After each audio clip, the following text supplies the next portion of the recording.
Ladies and gentlemen, welcome back to Planet Tyro right here for the Year of Lupin 2016, where we're covering all the Lupin the Third animated releases.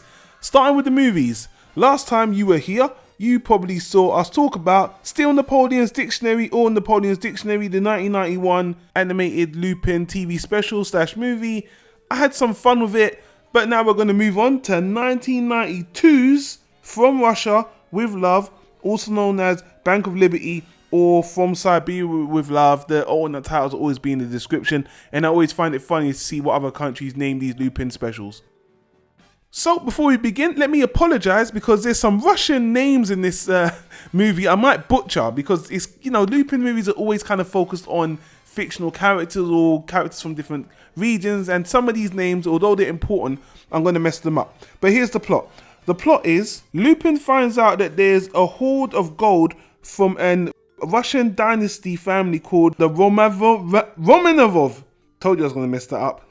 And Lupin plans to add it to his collection with his trusty co-worker or thief in crime, Jigen.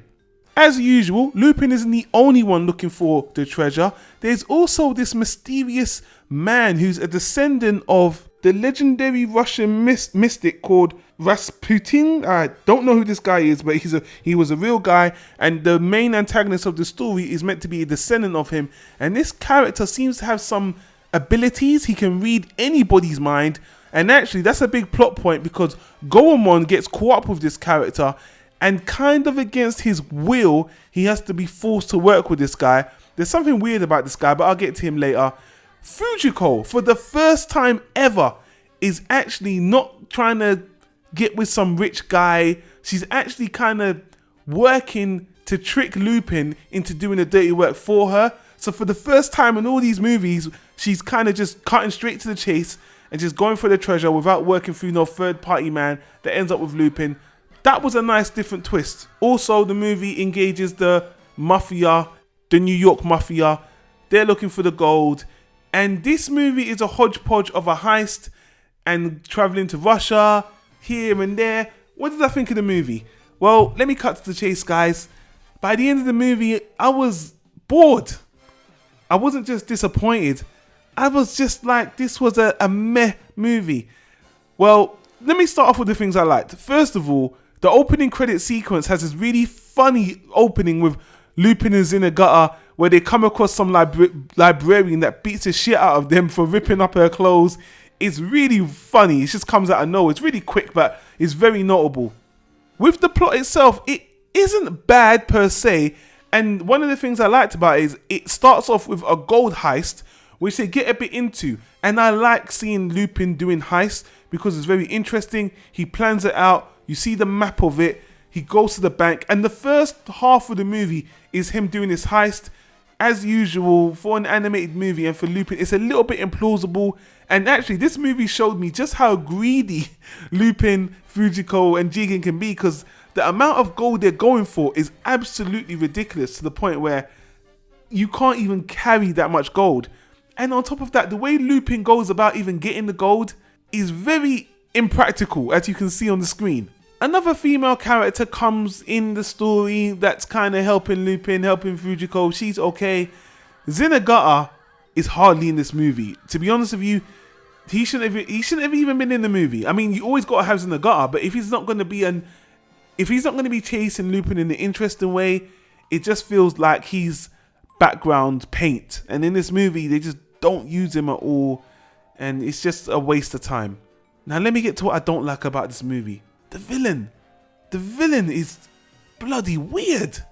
He does this thing where he keeps on sticking his finger in people's orifices, their mouths, their ears, and at the end he even gets a little bit creepy.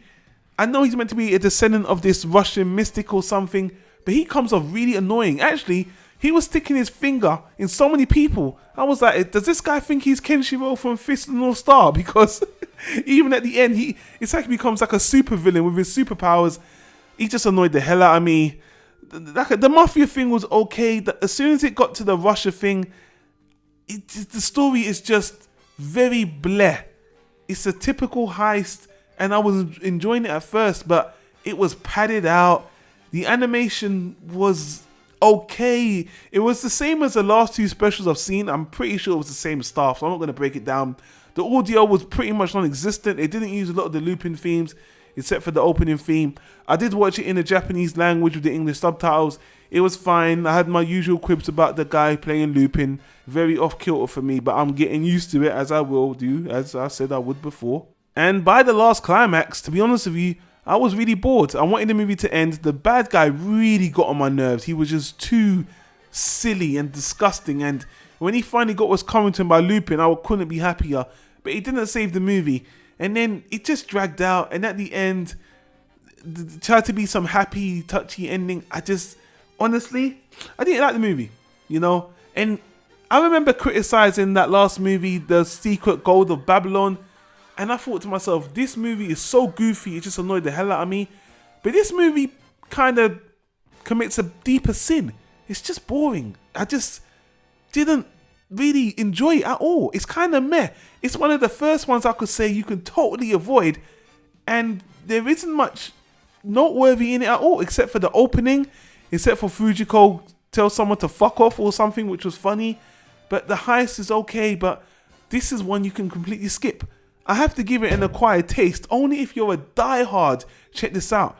But this just feels like bleh. I said it many times. I was disappointed with the movie, but more than that, I was just bored. So the people that I found on the review sites, IMDb, My Name List, they're kind of 50-50 about it, but from what I saw, more negative, just like me, kind of forgettable.